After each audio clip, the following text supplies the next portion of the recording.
Hello, my name is Diane Weinberg. I am of counsel with Morgan & DeSalvo, and welcome to our second video edition of the Passionate Estate Planner. I was asked to speak this month about the ABLE Act, which creates a special type of special needs trust and which came into law in December 2014. But as I looked at the material, I realized that a lot of people are not familiar with the general types of trust that we use in special needs planning. It's such a specialized area that many people don't encounter these trusts. So I want to go over very briefly what the three primary trusts that we use in special needs planning: the first party or self-settled trust, the third party trust, and the community pooled trust. If you're already familiar with these concepts, hang around for the next part of this video and we'll talk about the ABLE Act as well as a special planning twist, but you'll have to wait to hear it in the next video.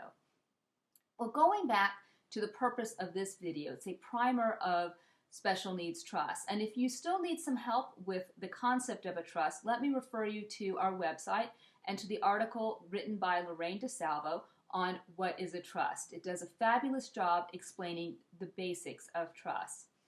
Now, the first party special needs trust, also called a self-settled trust or a D4A trust, contains assets belonging to the special needs beneficiary. So the special needs beneficiary has a bank account and he or she moves her funds from that account into the trust. Medicaid and Social Security Administration will pretend that money does not exist for purposes of qualifying for supplemental security income benefits and for Medicaid benefits. It's not a bad deal. There are no limits as to how much money can go into a D4A trust. There are some weird restrictions on the trust, though. First of all, it cannot be created by the beneficiary. It must be created by her parents, by her grandparents, by her guardian, or by a court. Also, there are transfer penalties imposed if the trust is funded with assets after the beneficiary reaches age 65. Finally, any funds that are left in the trust when the beneficiary passes, or if the trust is dissolved for another reason, any funds must go back to repay Medicaid for any money that Medicaid has spent ever during this person's lifetime on this person's care. So that if the person received benefits as an infant and did not receive them for a while as a child and needed them again as an adult, the Medicaid is going to look back to the date of birth and try to recoup funds going back that far. But the trust itself is not a bad deal. The funds can be used very broadly. They can be used for the beneficiary's education. It can be used to buy the beneficiary's basic needs, clothing, furniture. It can even be used to improve the beneficiary's quality of life. For example, it could buy an Xbox or help pay for a vacation. So this is really a good deal for the beneficiary. Now, a better deal for the beneficiary, if she can get it, is a third-party trust.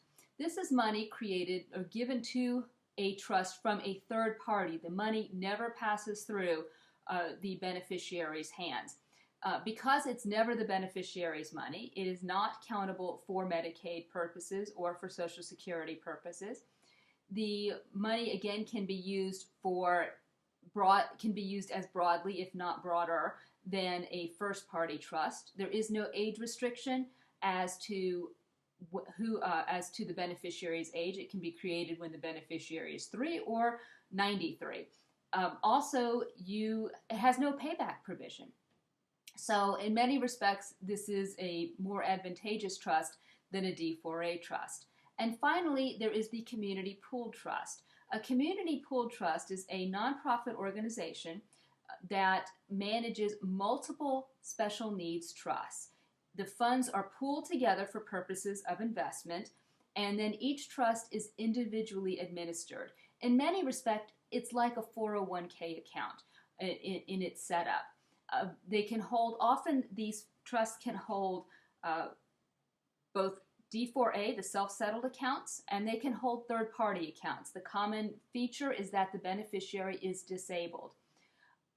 They generally only hold cash, whereas the other types of trusts, the self-settled and third-party standalone trusts, can hold real estate, anything actually that the grantor would like it to hold. There is one additional feature to a community pooled trust in that the self-settled account can actually be created by the beneficiary herself.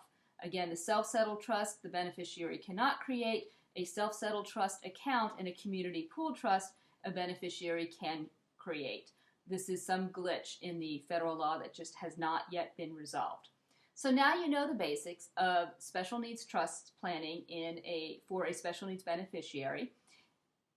Hang around. We'll talk about the ABLE Act, where it fits into this grand scheme, and again, this twist, other types of statutory trusts that actually have great benefits for our special needs clients. Have a great week.